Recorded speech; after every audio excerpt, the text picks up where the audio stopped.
amewatunza vizuri pia, ni hajafa hata mmoja.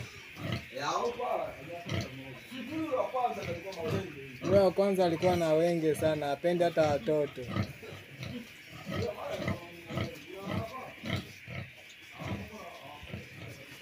Na umri wao wa kuachisha kunyonya umefika. Yaani hapa anamaliza mama. Wanasubiria daktari aseme. Jamani.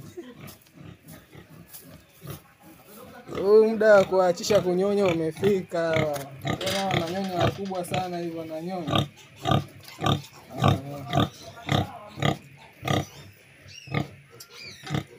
Muda wa kuwatoa mama warudi kwenye afya.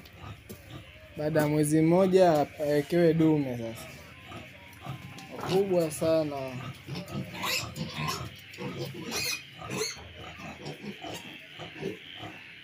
Huu mradi ulianza na nguruwe watatu majike. Akaja akaongezwa dume mmoja. Wakawa 4. Na leo hii shamba lina nguruwe 22. Dume huyu hapa ndio aliyeongezwa shambani. Ndio hii shamba lina nguruwe 22.